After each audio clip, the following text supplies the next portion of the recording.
શું ગુજરાતમાં વધી રહ્યા છે માનવ તસ્કરીના મામલા? ભરૂચ અને તાપીમાંથી મહિલાઓ અને બાળકો ગુમ થવાના કેસો મુદ્દે ઉઠી રહ્યા છે સવાલો. ગુજરાતમાં મહિલાઓ અને બાળકો ગુમ થવાના વધતા બનાવોને લઈને હવે માનવ તસ્કરી અંગે ગંભીર પ્રશ્નો ઊભા થઈ રહ્યા છે.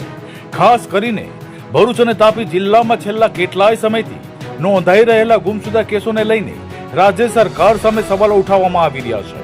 વિધાનસભામાં રજૂ થયેલી માહિતી મુજબ છેલ્લા 2 વર્ષ દરમિયાન ભરૂચ અને તાપી જિલ્લામાં મળીને 300 થી વધુ બાળકો ગુમ થયાના કેસો નોંધાયા છે.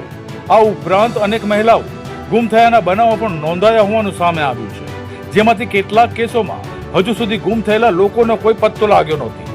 વિશ્વભરમાં માનવ વેપાર અને બાળ શોષણ જેવા ગંભીર ગુનાઓના મોટા રેકેટ બહાર આવતા રહે છે, જેના કારણે આવા કેસોને લઈને સમાજમાં ચિંતા વ્યક્ત થઈ રહી છે. આ મુદ્દે કોંગ્રેસના પ્રદેશ મહામંત્રી સંદીપ માંગરોલાએ ગંભીર પ્રશ્નો ઉઠાવતા જણાવ્યું હતું કે ગુજરાતમાં સતત મહિલાઓ અને બાળકો ગુમ થવાના બનાવો પાછળ કોઈ મોટું તસ્કરીનું નેટવર્ક તો કાર્યરત નથી ને. તેમણે રાજ્ય સરકાર અને પોલીસ તંત્રને આ મુદ્દે વધુ ગંભીરતા દાખવવાની માંગ કરી હતી અને જણાવ્યું હતું કે જો સમયસર અસરકારક પગલાં લેવામાં નહીં આવે તો આવી ઘટનાઓ સમાજ માટે ગંભીર ખતરો બની શકે છે, જેથી એસઆઈટીની રચના કરી તાત્કાલિક અને કડક તપાસ થવી જોઈએ.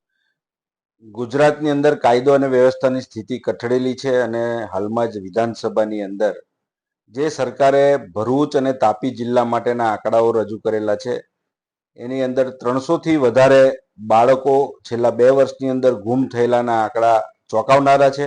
સાથે સાથે મહિલાઓ જે છે એ મહિલાઓ પણ ગુમ થયેલી છે અને એમાં ઘણા કેસો હજી સુધી પોલીસ ડિટેક્ટ કરી શકી નથી, પરત લાવી શકી નથી. અને જ્યારે એપ્સ્ટીન ફાઇલની ચર્ચા સમગ્ર વિશ્વની અંદર ચાલી રહેલી હોય અને જે પ્રમાણે માનવ તસ્કરી એ ની અંદર એવા મોટા માથાઓ સંડોવાયેલા છે અને એના કારણે વિશ્વના તમામ દેશોના ઉચ્ચ પદ ઉપર બિરાજમાન થયેલા નેતાઓ, સેલિબ્રિટીઓ તમામની અંદર હડકંપ મચેલો છે અને આવા સંજોગોની અંદર ભારત પણ એમાંથી બાકાત નથી. ભારતના પણ અનેક નેતાઓના નામ આ એપ્સ્ટીન ફાઇલની અંદર ઉછળી રહેલા છે અને તેવા સંજોગોમાં આ 2 જ જિલ્લાના અને એ પણ આદિવાસી વસ્તી ધરાવતા જિલ્લાઓ છે એમાંથી આટલી મોટી સંખ્યામાં બાળકો ગુમ થાય છે એ શંકા પ્રેરે એમ છે અને એના કારણે આની ઉચ્ચ કક્ષાની તપાસ સમિતિ નિમાવી જોઈએ. અને જે પ્રમાણે માનવ તસ્કરીના ગુનાઓ વધી રહેલા છે એ સમાજને માટે ખૂબ જ ઘાતક અને ચિંતાજનક છે. ત્યારે સરકાર પોતાની રાજકીય બાબતોની અંદર વ્યસ્ત છે.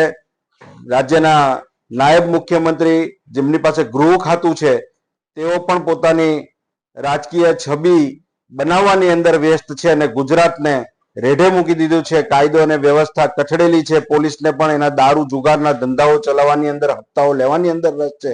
ત્યારે સામાન્ય માણસ પીસાઈ રહેલા છે અને આની તપાસ થાય એ માટે હું સરકારને આપના માધ્યમથી વિનંતી કરું છું.